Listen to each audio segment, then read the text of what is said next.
Good morning. Good morning. Looking back over my life, I know the Lord has led me, because if you've lived a long life, you know what has happened. In my growing up years, there were a lot of mistakes made by my parents. If you have younger children, I hope you can learn some things from my life. I was born in Chicago. I had an older brother, was a year and a half older than me, and my mother was baptized an Adventist when around the time I was born. And she was a country girl. She grew up in Indiana, and when she moved to Chicago to live with her father, both of my parents had come from a divorced home. And when my mother moved to Chicago to live with her father, she met my father, and my father was a city boy. So if you get a country girl with a city boy, you have a bad situation. My dad was a smoker and drinker, and they met and eventually got married. My dad smoked till the day that he died.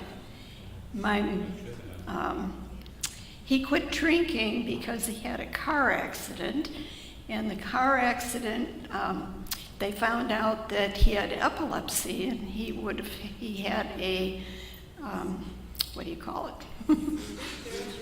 Yeah. So, so he quit drinking. And they were very mismatched because my dad was 6 years older and my mother was only 19 at the time. So my dad became a milkman. He delivered to the Chicago suburbs and left jars of milk at homes out there. And when he realized that that delivering milk exposed him to the country, and also it was cheaper living in the country. So we moved when I was about 5 years old, and we moved to an old farmhouse, and the house was not insulated. In the winter, my brother and I had to wear our snowsuits to bed, and we wore our gloves and hats and everything to keep warm during the night. And eventually, he found another house. Oh, and by the way, there was no running water. We had an outdoor pump, and there was an outhouse. We had no facilities in the house. Then we moved to a two-room garage that did not have running water either. And that one we went to a pump to bring water into the house, and we had an outhouse. So we didn't move up in the world by that move.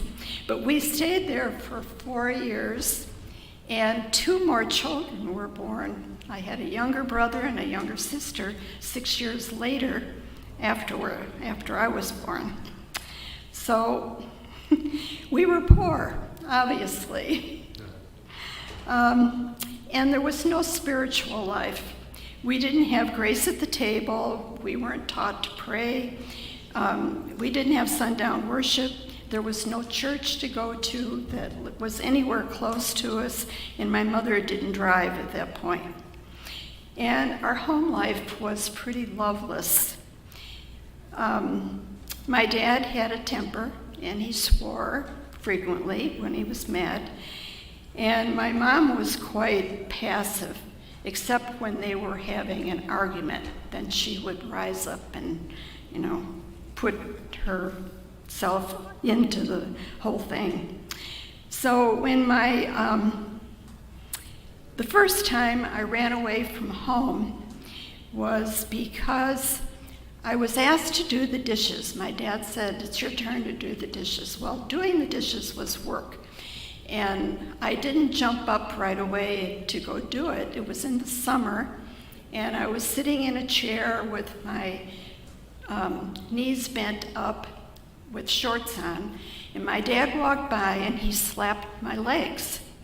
And I thought, that's not fair, because I was going to do what he asked me to do, but he didn't say anything to encourage me to do it. And so I was mad, and I thought, I'm getting out of here. So I snuck out of the house. Obviously, I was going to go to the bathroom, they thought. But I didn't. It was at night, and I walked down to a friend's house. And she and I had talked about running away from home because she had an older brother that was kind of mean, and she didn't like him. So we had a plan worked out how I could get into her house without her parents knowing about it. So that's what I did. And my parents, of course, missed me. They knew that I was gone, and they knew my friend, and they called the house and asked if I was there. And of course I was. And my dad says, "Well, I'll pick you up later." So when he picked me up, there was absolutely no conversation in the car. He didn't say anything to me, I didn't say anything to him. And this was the usual. There was never a discussion about anything in a sensible way. So it was just left up in the air. My mother didn't say anything when I got home either. In the meantime, my dad became a carpenter, and when her father died, when my mother's father died, he left an inheritance for her. So my dad went out and bought a Sears and Roebuck house plan that was all available at the time. And he built a house for us in Worth, Illinois. And that's where I grew up, basically. I was 9 at the time, and we already had 2 more children, so there were 4 of us. Then at 10 years old, I ran away again.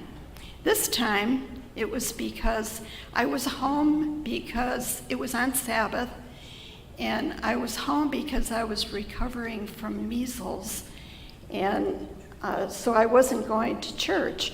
And my parents were arguing. My mother wanted to use the car to go to church, and my dad wanted the car to do whatever he was going to do.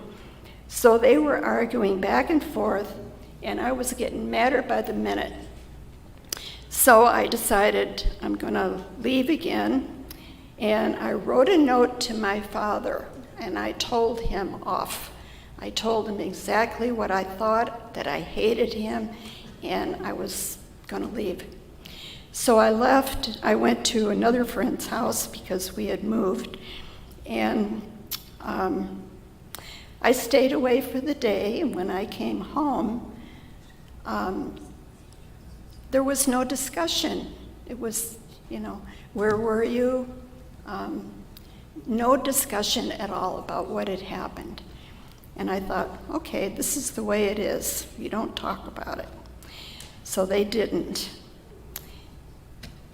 I was a very active child.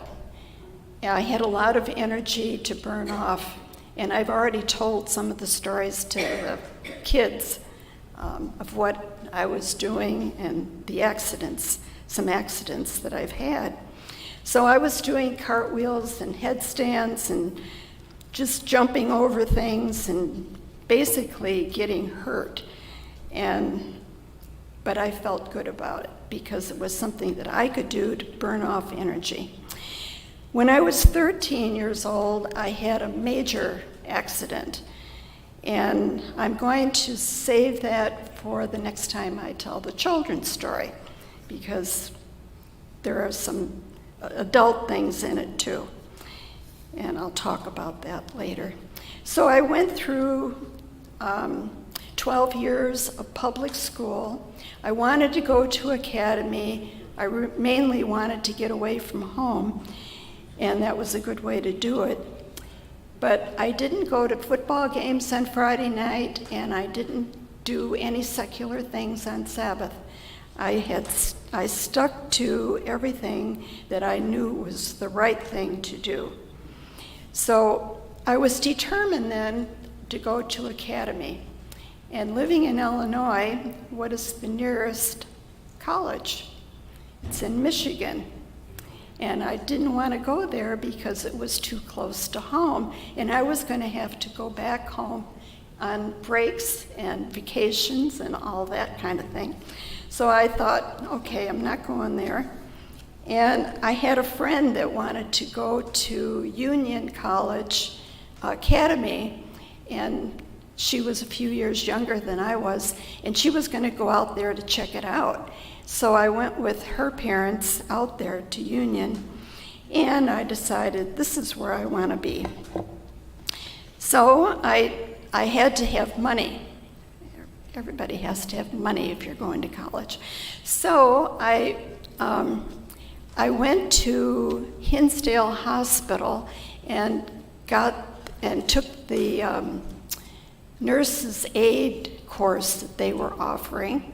So I worked there that summer and 2 more summers after that, except for 1 year, a friend and I decided to get a job at Nabisco Company in Chicago. So we went there and got hired, and I was running a machine that wrapped boxes coming down a conveyor belt, wrapped them up for shipment.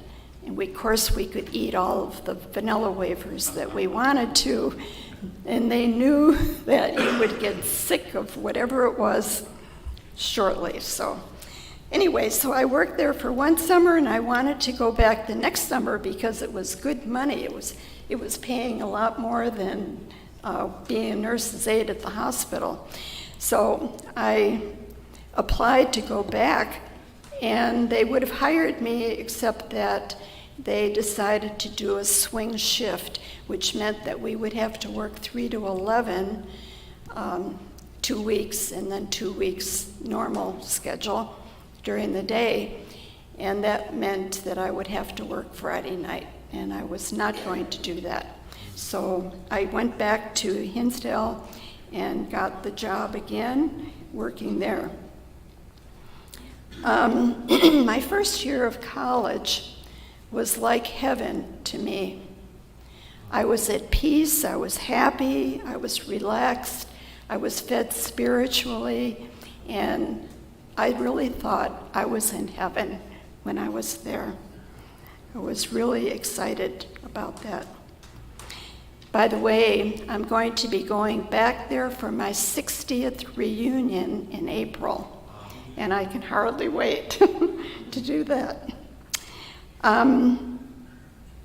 Today, I am the only Adventist in my family. My older brother, my younger brother and sister, they're all Christians, and they all belong to other denominations. But we made it through okay. And after I graduated from Union, I taught English and Spanish at Mile High Academy for 2 years, and then I decided I didn't like teaching, so I quit and started working at Porter Hospital, which is close by. And I'm going to continue next week with the last half of my life, and tell you more about how the Lord has worked through many health challenges that I've had.